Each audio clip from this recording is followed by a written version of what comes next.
সন্ধ্যাবেলায় দেখো আমার পিসতুতো বৌদি এসেছে। যেই পিসিটা আগের দিন এসেছিল তার বড় বৌমা আমার বৌদি, এটা আমাদের পাড়ারই মেয়ে, আমার দাদার সাথে বিয়ে হয়েছে। আর এই দেখো গুড় কটকটি নিয়ে এসেছে। যখন দাদাভাইকে হাসপাতালে নিয়ে যেতাম না, এই গুড় কটকটিটা খুব খেতাম, আমার খুব ভাল লাগে খেতে। আর এই যে হচ্ছে আমার বৌদি, আর বান্টি শুয়ে আছে, দেখো দাদাভাইও শুয়ে আছে।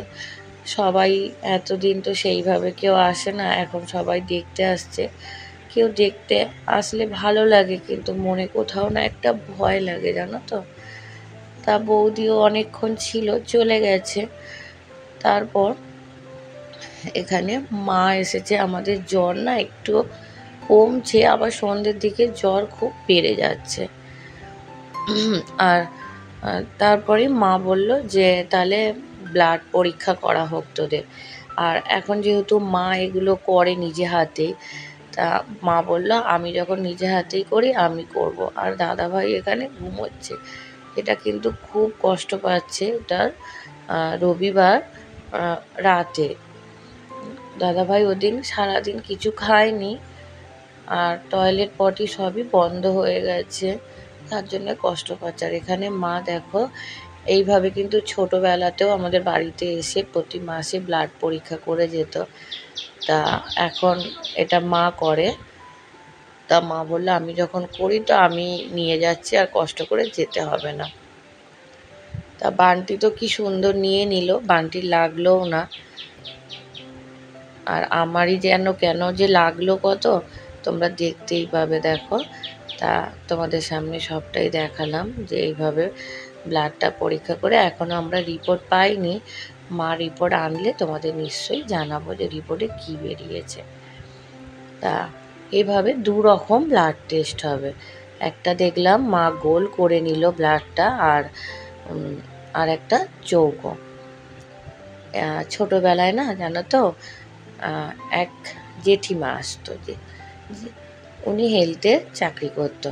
তা প্রত্যেক মাসে আসতো। আমি এত ভয় পেতাম, আমি দরজার ভিতরে দরজা খিল এঁটে বসতাম, তা জানলা দিয়ে হাত বাড়িয়ে বারান্দা থেকে আমার কিন্তু ব্লাড নিত। তা আজকেও কিন্তু আমি ভয়ই পেয়েছি। কি জানি ছুঁচ ফোটাতে কেন এত ভয়, কিন্তু আমাকে জানো তো ছোটোবেলায় কতবার কুকুরে কামড়েছে। আর সেই কুকুরে কামড়ালে কত বলো তো, 14টা করে পেটে ইঞ্জেকশান নিতে হয়েছে। তাও আজকে আমার যেন আজকে কত ভয় পাচ্ছিলাম। আসলে না আমার মনে হয় আমি নিজের থেকে অনেকটা কমজোরি হয়ে গেছি, আমার সাহসটাই দিন দিন হারিয়ে যাচ্ছে। আর মাও যখন করছে, মা খালি বলছে আমি নিজের লোকেদের করছি, আমারও একটু ভয় লাগছে। যখন পেশেন্টগুলোর করে, মা বলে আমার ভয় লাগে না। আর আমাকে আর বান্টিকে করতে মায়ের খুব ভয় লাগছিল। আর আমার খুব লেগেও গেছিলো, আমার ব্লাড বেরোচ্ছিল না বলে। আমার ব্লাডই নেই, মা বলে তোর শরীরে রক্তই নেই, রক্তই বেরোচ্ছিল না। দেখো না আমার ছেলেটা কি সুন্দর নিয়ে নিল, আর আমারই কত ওটা ব্যথাই ছিল অনেকক্ষণ। তো যাই হোক, এইভাবে সন্ধেবেলাটা সবাই যদি আসে তবু ভালো লাগে। আর এই দিন রাতে চৈতালি কিন্তু অনেক রাত অবধি ছিল আমার কাছে, অনেক রাত অবধি, কারণ দাদা ভাইয়ের শরীরটা খুবই খারাপ ছিল তো। অনেক রাত অবধি চৈতালি 12টার পর অবধিও ছিল। আর ততক্ষণ আমাকে পমি আয়েশা বোনের সঙ্গেও রাত্রে অত রাত অবধি কথা বলছিলাম। আর তারপরে এবার মাও ছিল, মানে মাও 11টা এরকম অবধি ছিল, তারপরে না মা চলে গেছে। তোমাদের দাদা ভাইকে একটা মিনিটও না আমার কাজ ছাড়তে ইচ্ছা করে না।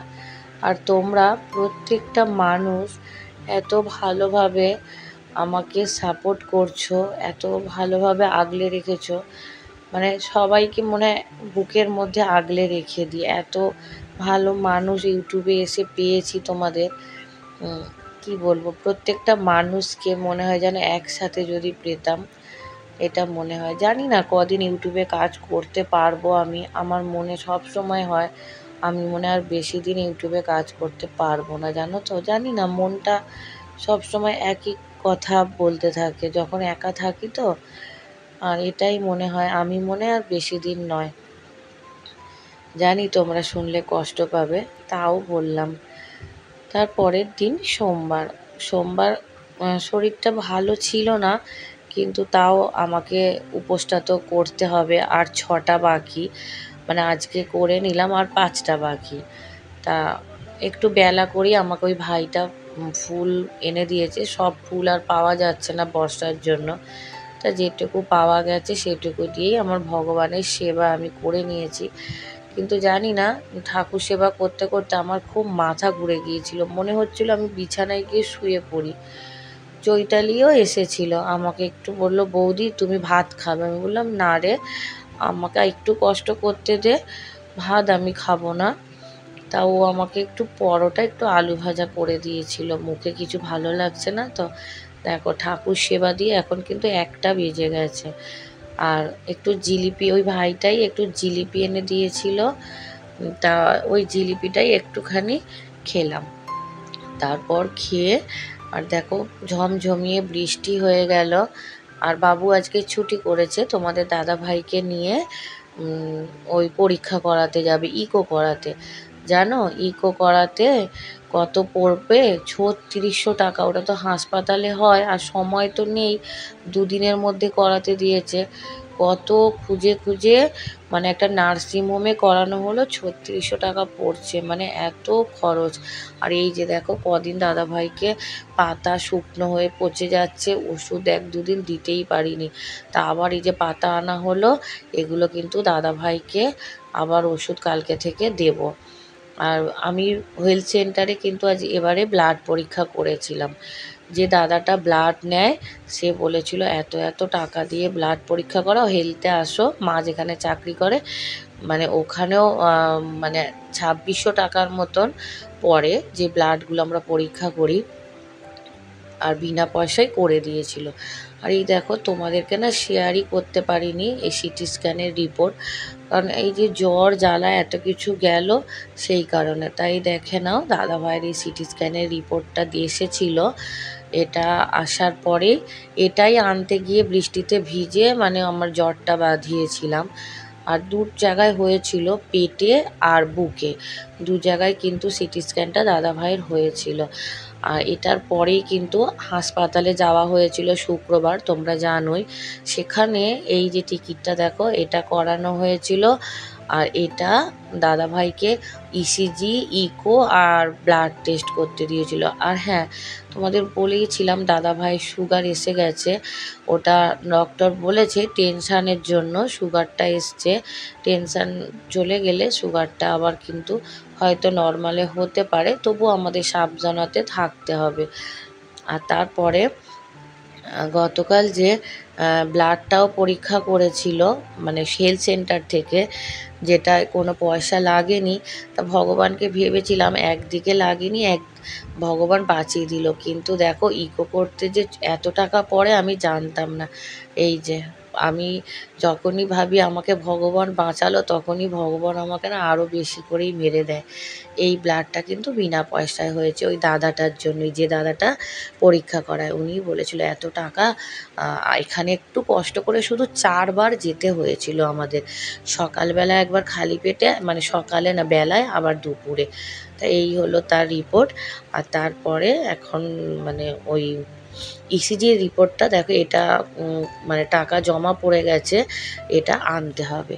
তা সব কিছুই শেয়ার করলাম। আর এই যে দেখো 3টে কিন্তু বেজে গেছে, দাদাভাইকে নিয়ে বাবু বেরিয়ে যাচ্ছে ইকো করাতে। শুভ বিকাল আমার প্রিয় পরিবারকে জানাই, তোমরা সবাই কেমন আছো? আশা করি সবাই ভালো আছো, সুস্থ আছো। দেখলেই একটু আগে দাদাভাইকে নিয়ে বাবু গেল ইকো করাতে। আর একটু দেরি হয়ে গেছে ইকো করাতে, যখন যাচ্ছিল 3টের সময় ছিল, 3:30-এরও বেশি হয়ে গেছে বেরোনোর সময়।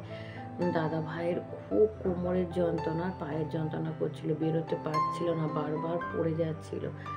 তখন ভলিনি জেল লাগাচ্ছিলাম।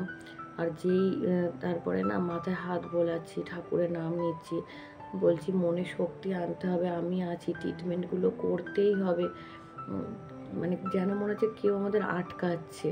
তারপরে খুব কষ্ট করে দাদাভাই বেরোলো। তার 1 ঘন্টা পরে ফোন করেছি যে বাবা কেমন আছে। সময় যে বাবার ওই রূপটা দেখেছি, যখন বেরিয়ে গেছি তখন কেন জানি না বাবা নর্মাল মানুষ হয়ে গেল। আর এই কদিন ধরে আমি একটা বুঝতে পারছি খুবভাবে অশুভ শক্তি আমাদের পিছু নিয়েছে। এটা এখন থেকে নয়, এর আগের বাড়িতেও, তার আগের বাড়িতেও, মানে আমার শ্বশুর যখন থেকে মারা গেছে তখন থেকেই কিছু কিছু অশুভ শক্তি আমাদের সংসারকে শেষ করে দিচ্ছে। কালকে লিপিকা কাকিমা ফোন করেছিল, অনেক কিছু বলেছে, সেগুলোর সঙ্গেও মিলে গেছে। এরকমভাবে তোমরা আমাকে কিন্তু সবাই ফোন করে গাইড করছো। আর এই কদিনে তোমরা আমার শরীর খারাপ, মানে আমার বান্টির, আমার দাদা ভাইয়ের, তোমরা এমনভাবে আগলে রেখেছো যেন আমি তোমাদের নিজেদেরকেও, আর সত্যিই তো নিজেদেরকেই তো। আর এটা তোমরা কেউ ভেবো না যে তোমরা ফোন করলে আমি রাগ করব বা আমি বিরক্ত হবো, একদম না। তোমরা আমাকে সব সময় ফোন করতে পারো, কারণ আমাদের ঘুম বলে তো কিছু নেই। সব সময়ই ফোনটা আমি ধরতে পারবো যদি ঠিকঠাক থাকি।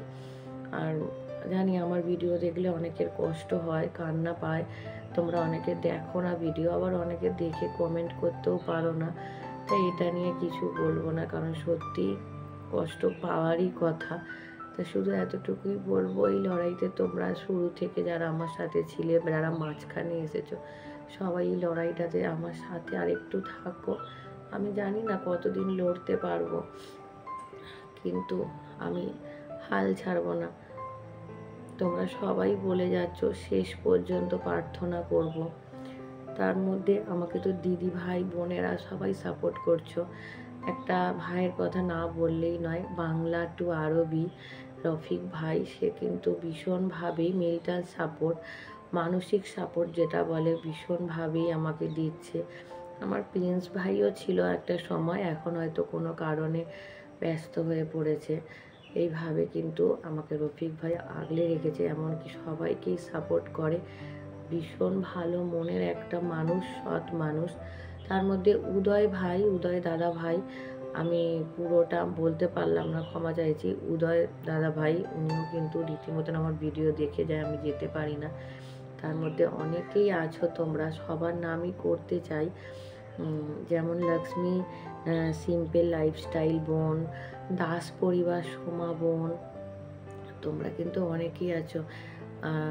মন বলছি কেউ আসবে দিদি ভাই, হ্যাঁ, এইভাবে আরও অনেক মানুষ বলছে। আমাদের সীমা দিদি ভাই, মিষ্টি দিদি ভাই, তার মধ্যে অলি লাইফের অলি দিদি ভাই, আমার পুরনো বন্ধু, মানে দিদি ভাই, খুব অসুস্থ ছিল, এখন কিন্তু আসছে পার্সোনালি। দিদি ভাই কিন্তু খুব ভাবেই বলছে নিতু আমি তোমার পাশে আছি। আমি তো দিদি ভাইয়ের কাছে যেতেই পারছি না গো। অলি দিদি ভাই কিন্তু ভীষণভাবে তোমরা আমায় সাপোর্ট করছো, তোমরা সবাই করছো। আমি জানি না কতদিন থাকতে পারবো, কিন্তু তোমাদের নাম আমি একটু একটু করে এইভাবে বলতে চাই। তোমরা সবাই রাগ করছো বেশি কথা বলছি বলে। হ্যাঁ, আজকে একটু গলাটা কম, কষ্টটা কম আছে। সেদিনকে আমাকে, আমি নমিতা দিদি ভাই, সে তো আমাকে নিজের বোন বলে, আমি নমিতা দিদি ভাই, নমিতা দিদি ভাইও খুব রাগারাগি করেছে, তাই এটুকুই বলবো। তারপর সাইনি দি, সেও খুব রাগ করে, ধন্যবাদ। তা তোমরা অনেকেই আছো, আমি একটু একটু করে মনে করে করে তোমাদের নামগুলো বলতে চাই। জানি না কোনো দিন আর এই সুযোগ পাবো কি না, কতদিন ভিডিও করতে পারবো তাও আমি জানি না। তোমরা এই কথাগুলো বলি, তোমরা কষ্ট পাও, কিন্তু কষ্ট পেও না, এগুলো আমার মনেরই কথা। আর সব সময় বলবো এই যুদ্ধটা আমার পাশে থেকো, আমাকে সাপোর্ট করো। আর তোমরা সবাই আছো, সবাইকে আমি হাত জোর করে প্রণাম করছি আমার সাথে থাকার জন্য। আরেকটা বোনের কথা বলি, মোনালিসা লাইফস্টাইল, সুষমা বোন, মানে টুইন বেবি সুষমা বোনের বোন। তা ও কিন্তু আমাকে, ওর মুখে, সুষমা বোনের মুখে আমার কথা শুনে আমাকে ভালোবেসে ফেলে, ভীষণভাবে আমাকে সাপোর্ট করে, নীরবে সাপোর্ট করে বলতে পারি। তা ওই বোনটার কোনো তুলনা হয় না। তোমাকে অনেক ভালোবাসা জানাই বোন। আর প্রত্যেকটা মানুষকে, আমার পরিবারে থাকা প্রত্যেকটা মানুষকে, সুনন্দা বোন, এসএস ব্লগ, সুনন্দা বোন, তোমাকেও জানাই অনেক ভালোবাসা, যাদের নামগুলো এখন আমার মনে হলো আসলো বললাম। আবার আমি এইভাবেই ভিডিওতে তোমাদেরকে একটু একটু করে ভালোবাসা জানাবো। তোমরা সবাই ভালো থেকো, সুস্থ থেকো। আর যদি কিছু ভুলভাল বলে থাকি ক্ষমা করে দিও, কারণ শরীর মন কোনোটাই ভালো নেই। আর চলো টাটা।